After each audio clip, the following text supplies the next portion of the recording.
I'd been on edge ever since the break-in. It happened 2 weeks ago, in the early hours of the morning. I'd woken up to find my front door ajar, the faint, cold breeze seeping through the crack. The eerie part was that nothing had been taken. Not my laptop, not my wallet, not even the loose cash on the counter. The intruder had simply been there. The sensation of being watched lingered in the days that followed, that unmistakable, skin-prickling awareness.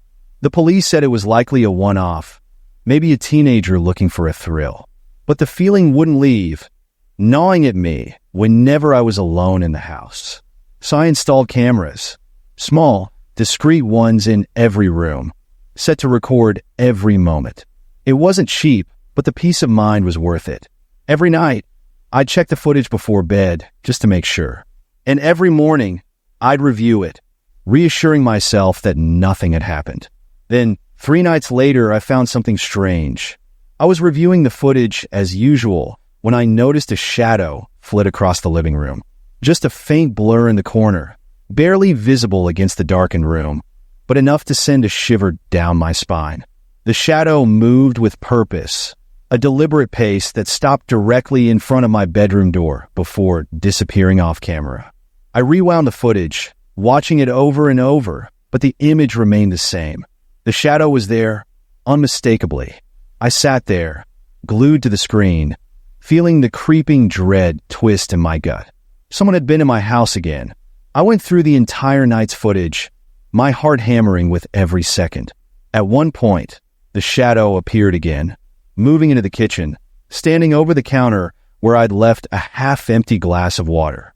It lingered there, unmoving, as if watching before slipping away. That night, I barely slept, jumping at every sound, feeling exposed in my own bed. I checked every door, every window, every possible point of entry, but everything was locked. Everything was exactly as I'd left it. I called the police again the next morning, showing them the footage. They watched it, their expressions unreadable.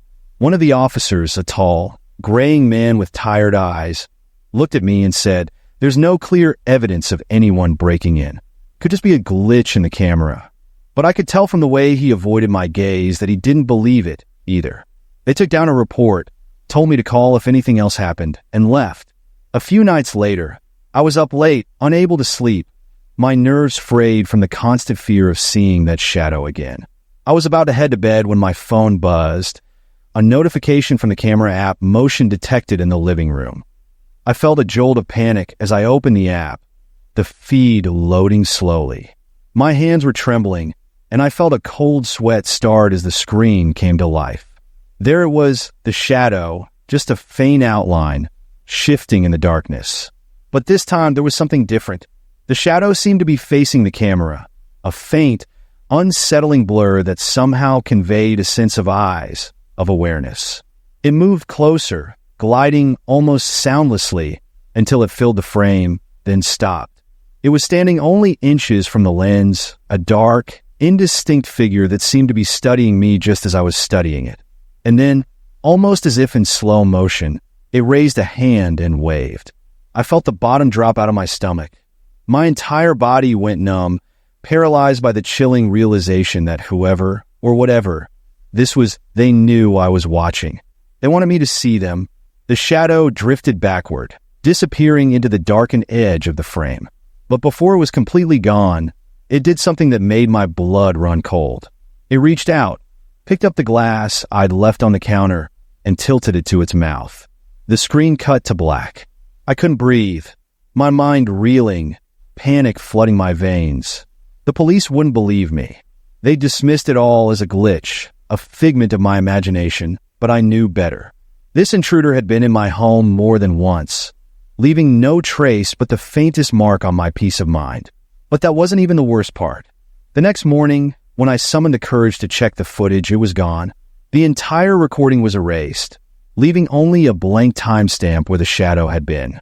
I flipped through every camera, every saved clip, but it was as if the footage had never existed.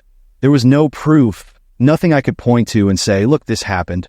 That night, as I sat in my darkened living room, every shadow seemed sharper, every creak of the house more sinister. I felt trapped, unable to prove what was happening, isolated in the silence of my own disbelief. Days turned into weeks, and each morning I would wake up to find small changes.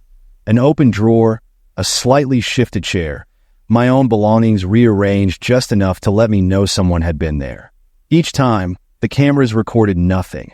It was as if my own house were conspiring against me, hiding its secrets just out of reach.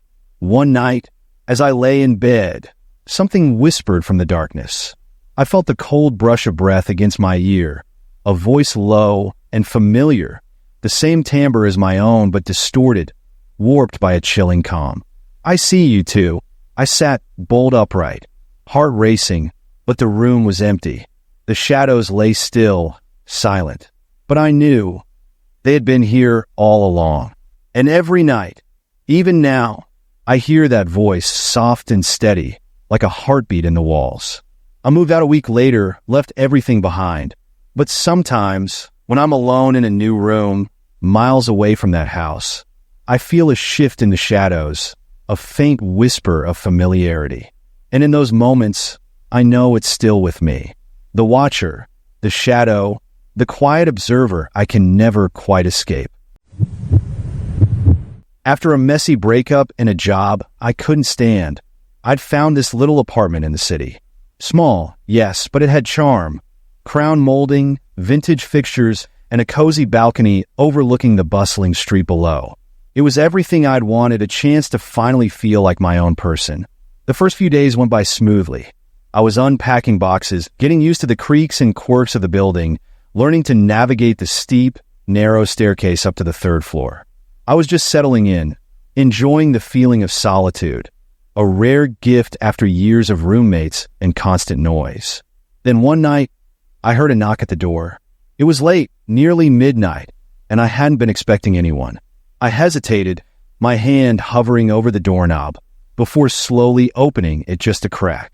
Standing there was a man, around my age, holding a set of keys and wearing an expression that was equal parts confusion and irritation. "Can I help you?" I asked, my voice a bit sharper than I intended. The man looked at me, his brows furrowing. "I'm here for the apartment. The landlord gave me the keys." Who are you?" My heart skipped. I'm the tenant. I signed the lease last week." He frowned, glancing down at his keys, then back up at me. "That's impossible. I have a lease too. Signed it last week, same as you." I felt a strange, twisting sensation in my stomach, part embarrassment and part unease. There must be some mistake. I managed, trying to keep my voice calm. "I've been living here for a few days already. This is my apartment." But he just shook his head, holding up a piece of paper. "Look, here's the lease. And it says Unit 3C. This is 3C, right?" I glanced at the lease he held out, and my blood ran cold. It was identical to mine, my landlord's signature, the apartment number, the terms, all exactly the same. "Look, I think we should call the landlord and sort this out," I said, barely keeping the tremor out of my voice. He agreed, and we spent the next few minutes dialing the number, only to be met with silence. The line went straight to voicemail, an automated message informing us that the mailbox was full. After trying half a dozen times, we gave up, standing there in an awkward, tense silence. "Fine," he said finally with a sigh. "I'll leave for now, but I'm coming back in the morning. This is my place too." The man left, muttering under his breath, but the strange encounter lingered in my mind, casting a shadow over the comfort I'd felt in the space. That night, I slept fitfully, the sound of every creak and groan in the apartment amplified by the silence, making me wonder if he'd come back. The next morning, I called the landlord again, and this time the line was disconnected. A sick feeling settled in my stomach as I realized something was very wrong. I checked my bank account to see if the deposit and first month's rent had been cashed, but nothing. It was as if the whole transaction had vanished, as if my lease, my payment, my agreement with the landlord had never happened. Just as I was sitting down to process what all this meant, there was another knock at the door. When I opened it, the same man was standing there, this time with a woman beside him. She looked exhausted, her hair pulled back messily, clutching a stack of papers. Her eyes darted nervously between me and the man. and I recognized the same expression of confusion and frustration that I'd felt the night before. "I'm here to move in," she said, her voice shaky. This is Unit 3C, right?" My skin went cold. "Another tenant?" I looked over at the man from last night, and he looked just as baffled as I was. The three of us spent hours trying to piece together what had happened. Each of us had a lease, identical down to the signature. Each of us had handed over a deposit. Each had been given keys, and each had been told this was our apartment. Yet, none of us could reach the landlord. Finally, we decided to call the police, hoping they could help us sort it out. When the officers arrived, we laid out our leases, our IDs, our emails with the landlord. But the officer's face shifted as he read through the paperwork, his expression hardening into something that looked almost apologetic. "This building," he said slowly, handing back our leases, "has been vacant for over a year. There's no registered landlord and no utilities in use. I'm not sure what's going on here, but no one should be living here." A silence fell over us, thick and heavy, as the officer's words sank in. Vacant? No landlord? Then who had taken our money, handed us keys, signed our leases? The officer gave us a brief nod, leaving us standing there in the middle of a place that suddenly felt like a hollow shell. The man and woman exchanged a glance, and we decided we'd all leave, abandoning our strange claims on this phantom apartment. But as I gathered my things, a strange thought gnawed at me, a terrible, creeping sensation that something was watching. I looked around the empty apartment, every corner, every shadow, and felt as if the walls themselves were observing me.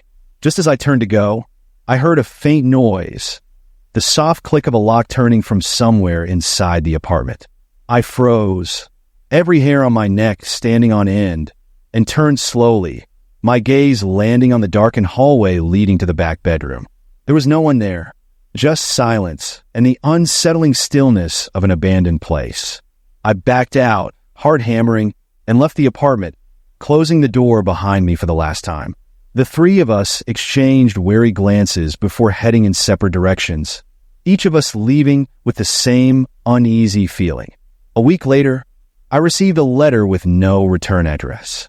Inside was a blank piece of paper, and at the bottom, written in the faintest handwriting, were two words, "Welcome back." To this day, I still don't know who I paid who signed those leases, or who had been living in that empty apartment before me. But sometimes, late at night, I wonder if someone else got a lease just like mine, with that same unit number, opening the door to a place that was waiting for them all along. It started as a harmless message. A notification popped up on my screen, a friendly greeting from someone named Danny. The name tugged at something deep in my memory, familiar yet distant, like a childhood song half forgotten. "Hey, remember me? It's been ages," the message read, along with a small, blurry profile picture of a grinning kid. I squinted, studying the face. He looked like someone I should remember, but the details slipped away as soon as I tried to place him. Curiosity took over, and I typed back, "Hey, sorry, refresh my memory?" The next message came almost instantly, and a strange feeling crept in as I read it. "Danny, from Jefferson Elementary? We were best friends back then. We used to sneak out to the creek and catch frogs." My heart skipped. Jefferson Elementary was where I'd gone to school until 3rd grade before my family moved to a different city. And the creek, I hadn't thought about that place in years. The name Danny triggered a foggy recollection. A skinny kid with a wild grin and a penchant for trouble. "Oh wow, Danny," I typed, the memories slowly knitting together. "I can't believe it's you. It really has been ages." We messaged back and forth, catching up on the basics, the usual updates of jobs and moves. But after a few minutes, Danny's tone shifted, the casual nostalgia replaced by something more personal. "Remember that spot we used to hang out at, behind the bleachers?" he asked. "Where we hid that stuff?" I paused, my fingers hovering over the keys. A faint chill crept down my spine. I barely remembered the spot, but something about it felt important. We used to hide things there, small trinkets, half-eaten candy, a friendship bracelet I'd made once. "Yeah, I think I remember," I replied, a faint sense of unease prickling. His reply came quickly, but it was the next question that made me pause. "How's your mom? Does she still have that garden in the backyard?" My blood ran cold. I hadn't mentioned my mom to Danny. In the garden, that was an odd thing to ask about. I brushed it off, telling myself he was just asking random questions, but the feeling wouldn't leave. Over the next few days, Danny kept messaging casually at first, but with strange questions mixed in. He seemed to know too much, details about my life, my habits, things that even close friends didn't know.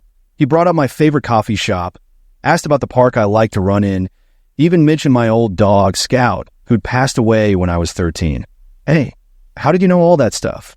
I asked one night, trying to keep my tone light. I don't remember telling you about half of this. There was a long pause before he replied. We're best friends, he wrote, followed by a laughing emoji. Of course I know everything about you. But his words unsettled me. Friends drift apart. People don't just hang on to every small detail for years. Then one evening, Danny messaged me a picture. I opened it, expecting some old class photo or a blurry snapshot from the creek. But it wasn't either. Instead, it was a photo of me, walking down my own street, from behind, wearing the coat I'd worn that very day. I stared, a wave of cold dread washing over me. Before I could react, another message popped up. I see you got home safely. My stomach lurched. I scrambled to type a response, my fingers fumbling over the keys, a mix of anger and fear flooding me. What the hell, Danny? I wrote. Are you following me? The 3 dots appeared, then disappeared, as if he'd started typing, then stopped. My phone vibrated with a call. It was an unknown number. A tight sense of panic gripped me as I hit ignore, watching the call drop, only for my phone to light up again seconds later. Another unknown number. I hesitated, then finally picked up, heart pounding. Hello, I said, my voice barely steady. There was a pause, a faint sound of breathing, and then, did you think you could just leave, pretend you didn't know me? The voice was low, unfamiliar, with a bitterness that dripped through every word. After everything we went through, you just forgot? I what? My voice was shaking. Danny, what are you talking about? Another silence. Then he spoke slowly, deliberately. They all left me, you know. Mom, Dad, even you. But I remember everything. The line went dead. I dropped my phone, my mind racing. Who was this person? What did they want? I pulled up Danny's profile, scrolling frantically, but something was off. His profile was blank now. No picture, no posts, nothing but a single line in his bio. Best friends forever, right? I tried to reach out, but the messages wouldn't send. It was as if he'd vanished. The next day, I went to the police, telling them everything, my voice trembling as I recounted the messages, the photo, the calls. They listened patiently, nodding, then gently informed me that there was no record of any Danny from Jefferson Elementary, no kid who'd moved away. They suggested I was probably misremembering, that maybe I'd invented the memories over time. But as I left the station, my phone buzzed again, a single, silent notification from an unnamed sender. Miss you already. I blocked the number, every nerve on edge as I hurried home. That night, I couldn't sleep, every creak and whisper in the house filling me with the creeping suspicion that someone was close, lurking just out of reach, watching. But the strangest thing was, deep down, I couldn't shake the feeling that maybe I didn't know him, or at least that he'd been watching me far longer than I could remember. And each time I caught a reflection out of the corner of my eye, a fleeting shadow in a dark window, it looked a little too familiar. When the call first came, I thought nothing of it. The woman's voice on the line sounded routine, like countless others I'd heard in my job as a marketing analyst. She introduced herself as Jane from Consumer Insights and invited me to participate in a survey. The topic? Home habits and modern conveniences. Boring, but I figured I'd kill a few minutes. The question started predictably: how often I cooked, my preferred appliances, and how I handled basic repairs.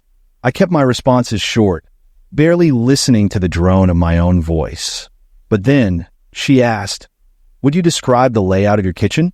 Is it spacious or more closed in? My gut twisted slightly at the personal shift, but I pushed it aside. It's just an open design, I replied, though something about her tone felt too keen. The questions went deeper, prodding into my routines and preferences. How do you secure your home? Are your front and back doors the same style? Where do you typically keep your keys? The hairs on my neck prickled. I cleared my throat, the silence between questions growing. Why do you need to know that? I asked, unable to shake the strange feeling building inside me. Oh, it's just part of the survey, she assured me with a light laugh. Don't worry, your answers are completely anonymous. I hung up after a few more questions, brushing it off as an odd but harmless call. Yet, the discomfort lingered, trailing me as I went about my evening. 2 days later, I returned home from work to find my kitchen window slightly open, a window I definitely locked.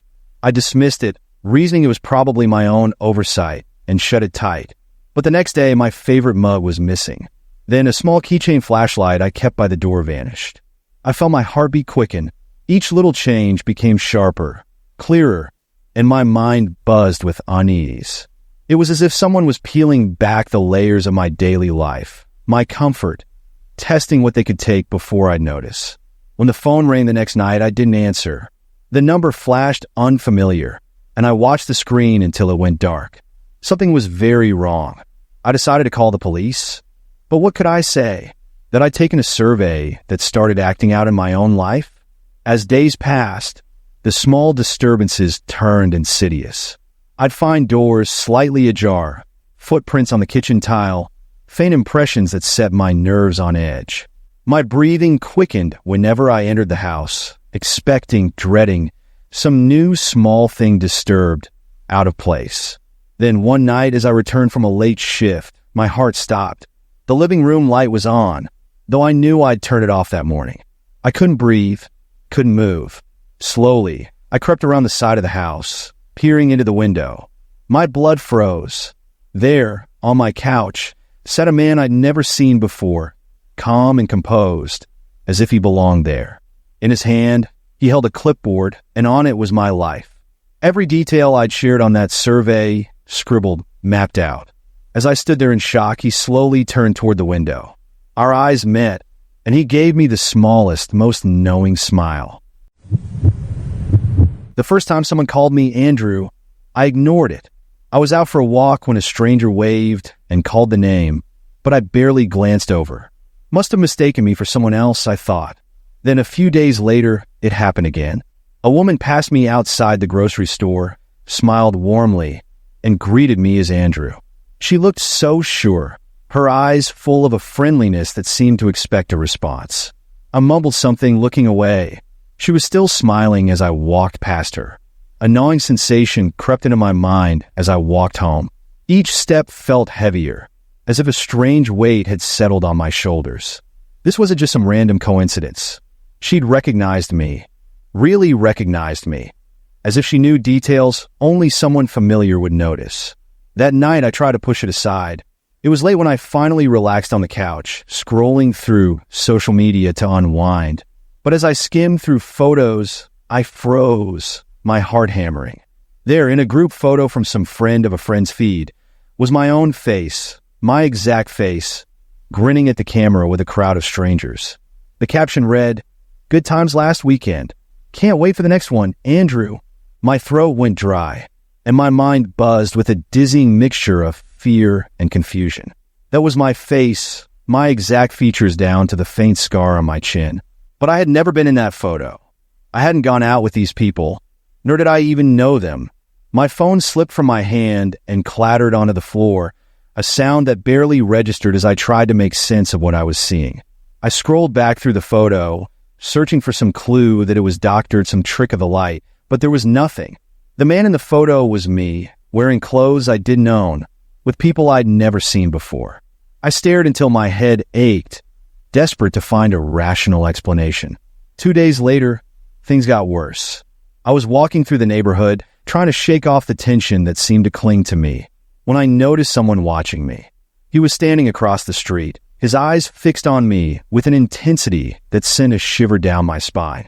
There was something unsettling in his stare, a darkness I couldn't place.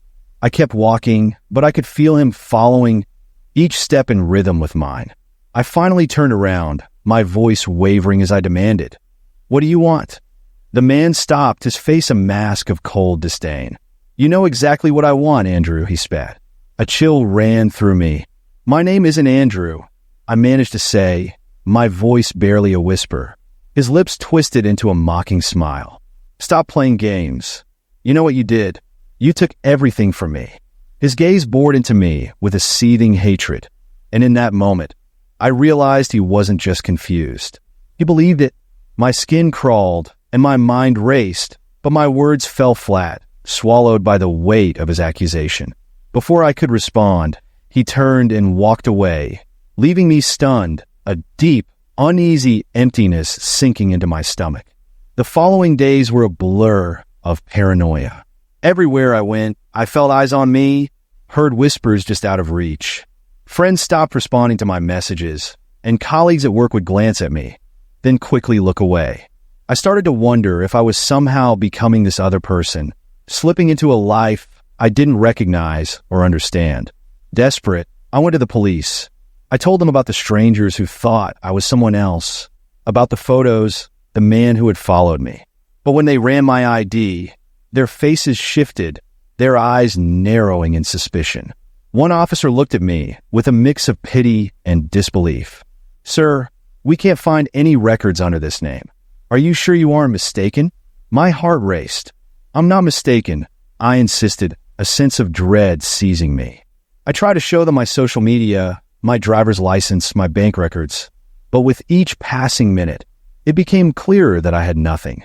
I had no proof of who I was, no records, no name, nothing that tied me to my life. The officer's voice turned cold. "Sir, we'll need you to come with us."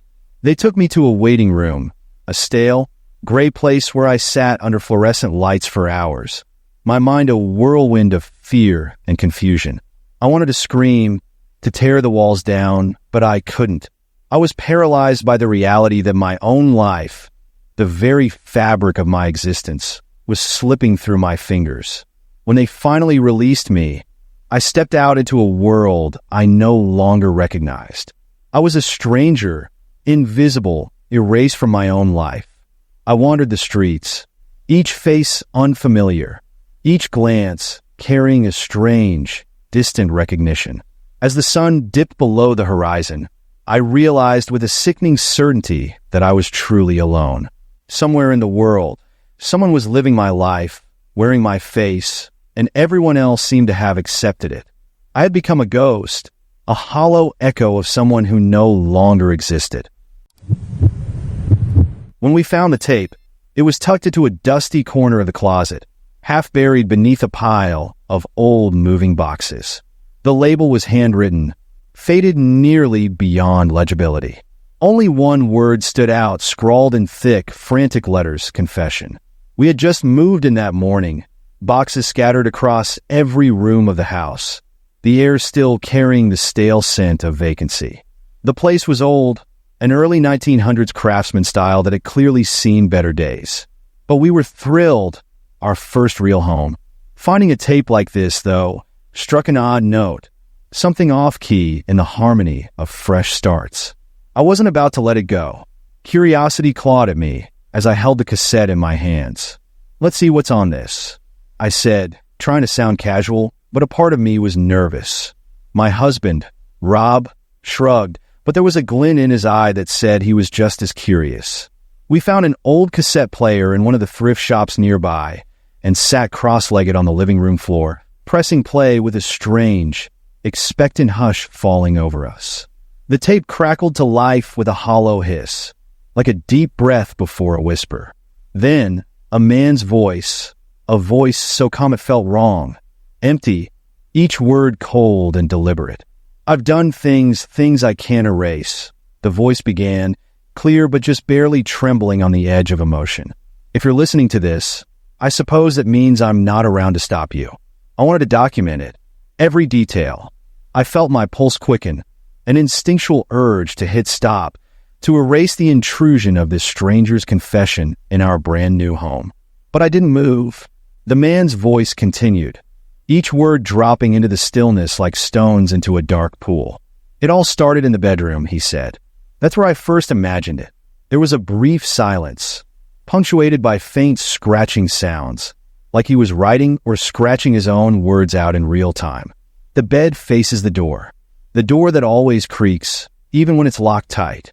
I would lie there staring at it, imagining someone standing there, unable to come in, just watching. A wave of unease rolled over me. I glanced at the bedroom door across the hall. It looked normal, innocent even, but suddenly I couldn't ignore the small scuff marks on its handle, or the way it seemed to stand too still, as though it was somehow listening.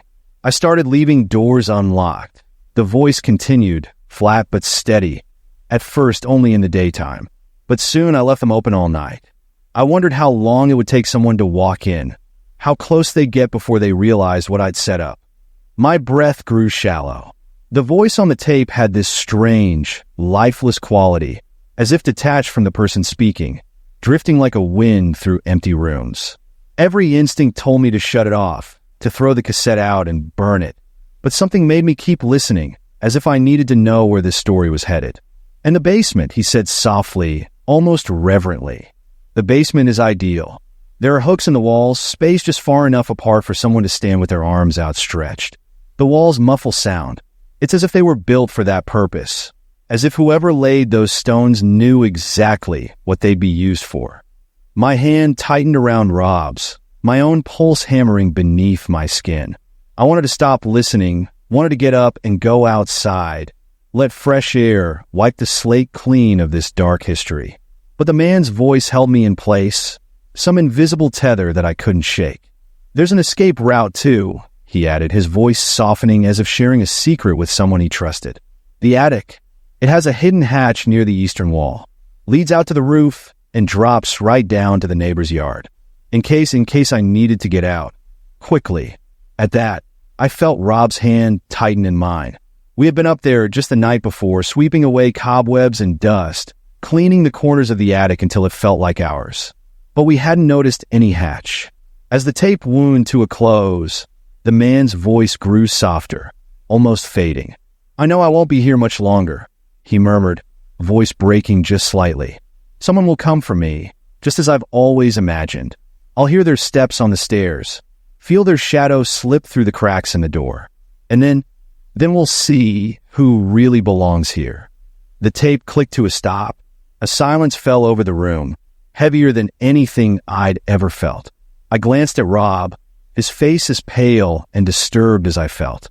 We sat there, paralyzed, the feeling of someone else's presence still clinging to the walls, pressing down on us with every breath.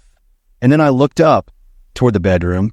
The door was open, just a crack, as though someone was waiting on the other side, watching, too patient to leave, waiting for us to make the first move. That night, we moved a dresser in front of the door, even though it was only the two of us in the house. Every creak of the floor, every shift of the shadows kept us awake, haunted by the knowledge that, for all we knew, we weren't the first to sleep there. But the worst part? I knew deep down that we wouldn't be the last either. I'd been hunting for a new job for weeks when the offer came through. It was late on a Friday night, and I was already half asleep when the email popped up. It looked perfect, an up-and-coming company I'd admired, offering an impressive salary and benefits package. A surge of excitement cut through the exhaustion, and I sat up, wide awake, scrolling through the details. They were eager to hire me, the email said, and wanted to fast-track the process. All I needed to do was submit my ID, a background check, and some personal information to get started. I couldn't believe my luck. It felt like a lifeline after so many rejection emails, and we decided to go in a different direction messages. I spent the next few hours gathering my documents, triple-checking the forms, and filling in every detail they'd asked for. After submitting everything, I finally let myself relax, the weight of the job search lifting. I could practically feel the relief in my chest, the security that had been missing for months. But as I lay down, a strange thought lingered, like a faint itch at the back of my mind. Something about how quick the whole process had been, how eager they seemed. But I was too tired to question it. The next morning, I woke to another email. It was from the company I'd applied to, the real company, with an apologetic message. "We're sorry, but we have not received an application from you. We'd be glad to discuss potential opportunities if you'd like to formally apply." The words felt like a punch to the gut. I reread the message, then immediately went back to the offer email from last night. It was identical to the company's format, even down to the logo and contact info. But as I scrolled through, dread pooled in my stomach. The email address wasn't quite right. It was close, painfully close, but just off enough that I should have noticed. I'd handed over every piece of personal information: my social security number, banking details, ID scans. I sat there, paralyzed, the sinking feeling growing as my mind filled with the consequences of my own carelessness. I'd walked into a trap, and I'd given them everything. In the following days, the fallout hit hard. First, small charges on my credit card, little things that could almost be mistaken for overlooked expenses. But they didn't stop. Charges piled up. Furniture from stores I'd never shopped at, hotel rooms booked in my name in cities I'd never been to. I spent hours on the phone trying to untangle the mess. Each call ended with more questions than answers.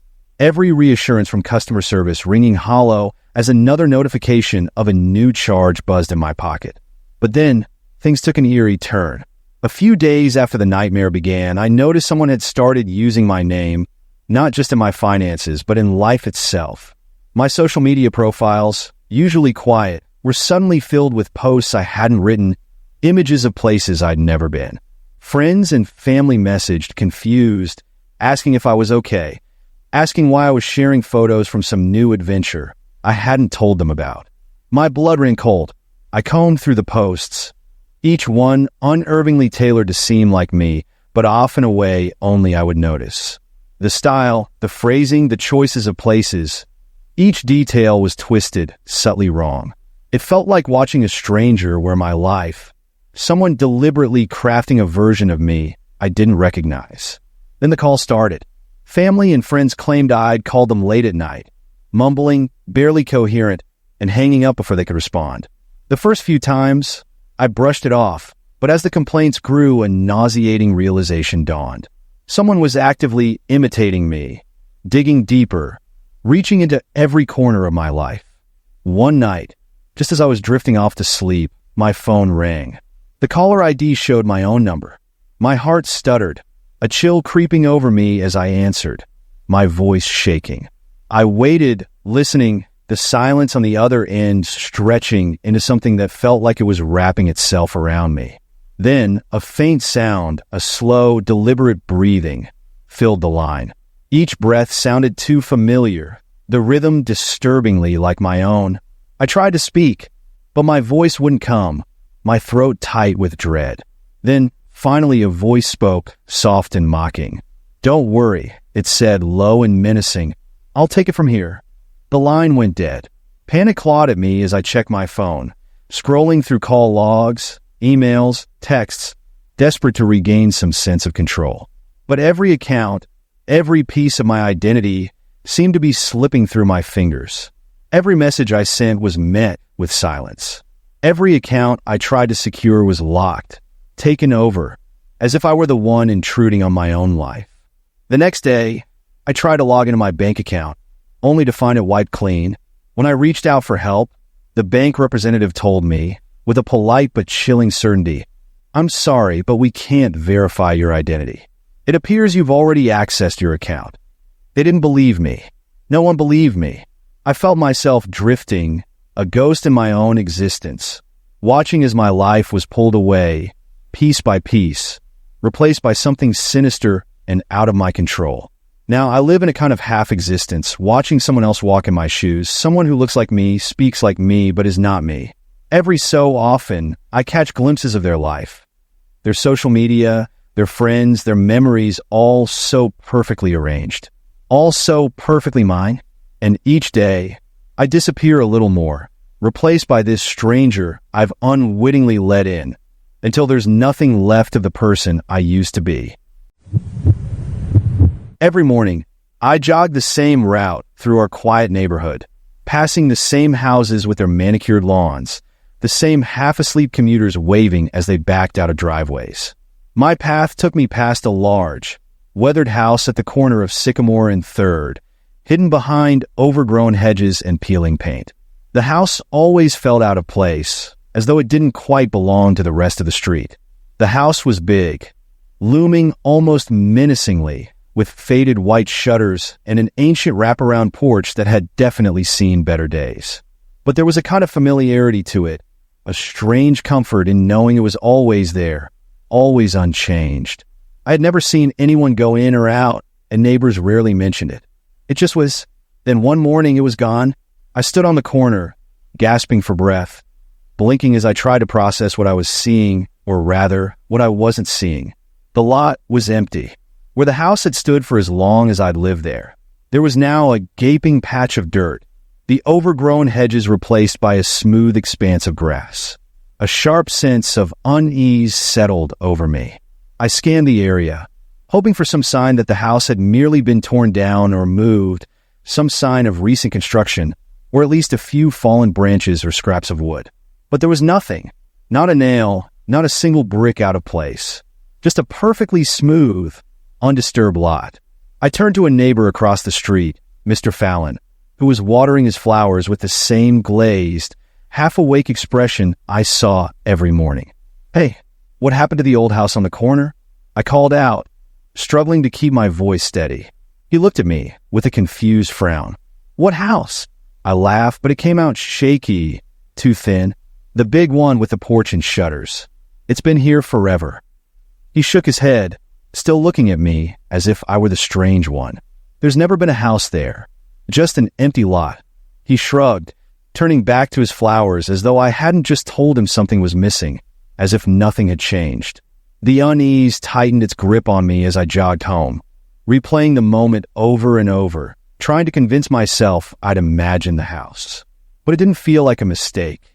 I could still see it in my mind, every shingle, every weather-beaten window frame, clear as day.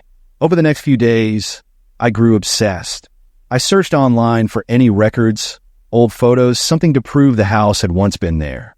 But no matter how deep I dug, every trace of it seemed to have vanished, just like the building itself. It was as if it had never existed, a ghostly presence erased completely from reality. Then, just when I was beginning to accept the impossibility of it all, the first letter arrived. It was a thin envelope, the kind that usually held bills or unwanted flyers. But when I tore it open, I froze. Inside was a single sheet of paper, blank except for a neat, handwritten line. "I'm still here. Come find me." My throat tightened as I reread the words, dread pooling in my stomach. I scanned the envelope for a return address, but it was simply marked unknown. My mind raced, conjuring up images of the house, of empty rooms and darkened hallways waiting just out of reach. The letter sat on my kitchen table, its single sentence searing into my brain. Days passed, but I couldn't shake the feeling that someone or something was watching. Every night, I'd lie awake, listening to the creaks and groans of my own house, hearing faint whispers in the silence, imagining footsteps echoing through the walls. Paranoia seeped into every corner of my life, making me jump at shadows, startling at the faintest sound. Then came the second letter. This one had a photo, old and faded, like something pulled from a forgotten album. In the picture, I saw myself standing in front of the missing house, my expression frozen in an eerie, faraway look. I didn't remember ever being there, much less posing for a photo. And yet, there I was, unmistakably me, with that weathered house looming behind me like a phantom, proof that it had once existed. Scrawled on the back was another message. "It's not too late. Come inside." Something inside me twisted, a primal urge to throw the letter away, to burn it, pretend it had never arrived. But the sense of urgency gnawed at me, compelling me to find answers, however irrational it seemed. The following morning, I returned to the lot, clutching the photo like a talisman. The lot was empty, just as it had been the day the house disappeared. But as I stood there, a strange sensation came over me, like a veil had lifted, revealing something hidden beneath the surface. I took a step forward, then another, until I was standing in the center of the lot. And then, with a chill, I felt it, the faintest whisper of a door beneath my fingertips, a phantom handle cold and solid against my palm. I swallowed hard. my heart hammering as I gripped it, feeling the invisible boundary between reality and something darker, something unknown. I pushed forward, my body passing through an invisible threshold, and suddenly I was no longer alone. I stood in the dimly lit foyer of the house, its walls looming around me, every detail just as I remembered. A hollow silence filled the air, the kind that felt as though it was listening, waiting. I took a step forward, the floor creaking beneath me. In the darkness, I could feel the house's breath, the heavy presence of something unseen. Behind me, the door clicked shut. I turned, but the entrance was gone, leaving me stranded in the house that should not exist, trapped inside its fading walls, while outside, the world went on, blissfully unaware of the forgotten place where I now stood and would remain. I first noticed it on a Saturday morning, half awake and scrolling through my email. A notification caught my eye. "You've subscribed to unknown channel," and I paused, frowning. I hadn't subscribed to anything new in weeks. It was a simple name, The Observer. No other information, no description, just the name and a link. Curiosity got the better of me, and I clicked on it. A black page loaded, with a single video titled "A Day in the Life." The thumbnail was strange. It looked like a blurry shot of a living room that seemed oddly familiar. My heart skipped, but I shrugged it off, convincing myself I was just imagining things. Probably just some dumb prank channel, I thought. I hit play. The video started with a shaky shot, moving down a quiet street at dawn.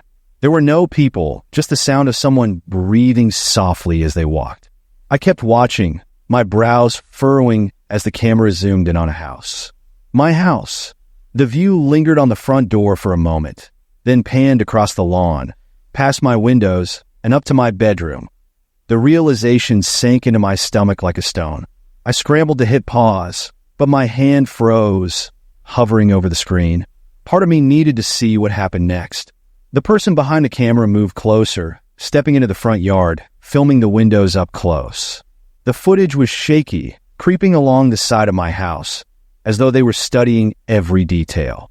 I felt my pulse race as I watched them pause, the camera tilting up to focus on my bedroom window.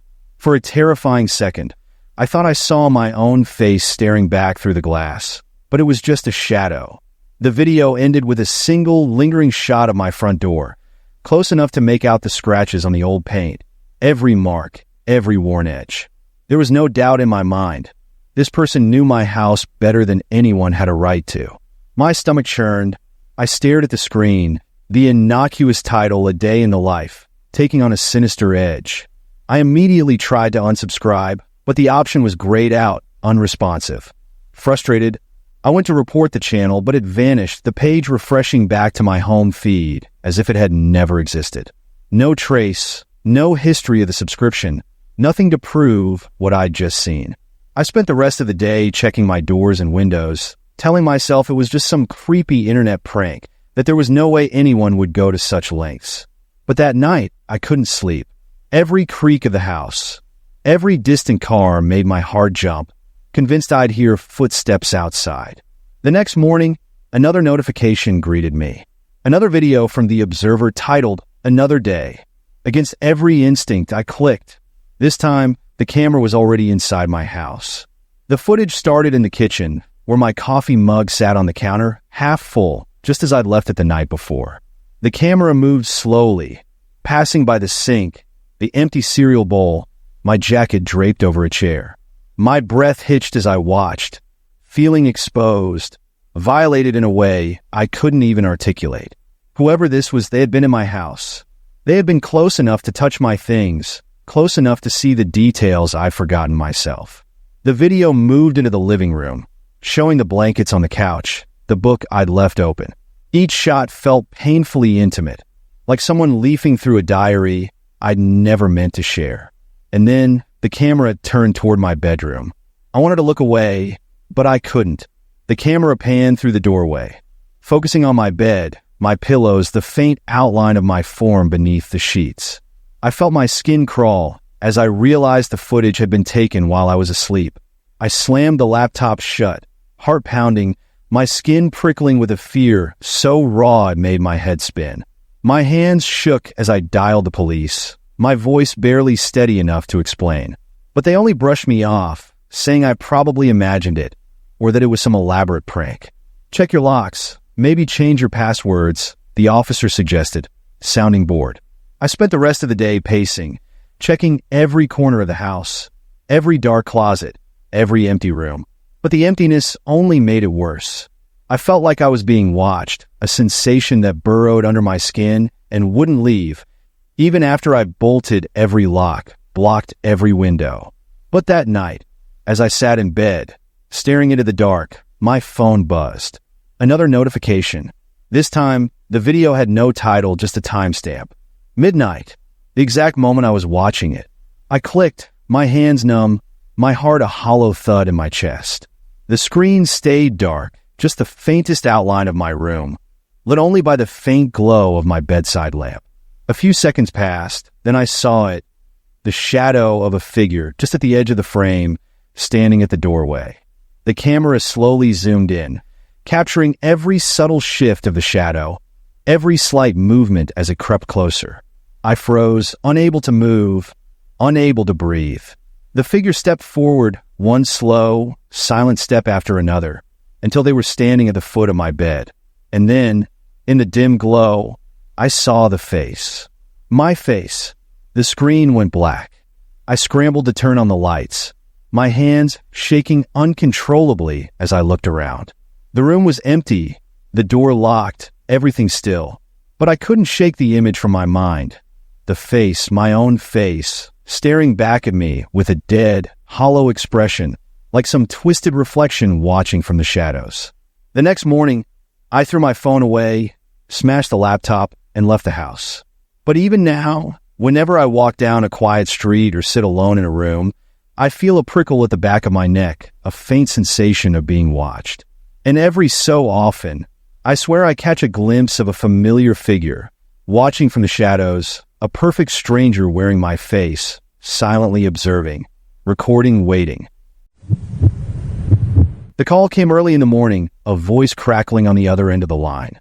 The man identified himself as someone from my utility company, explaining there was routine maintenance scheduled on the block and that they'd need access to my house for a quick inspection.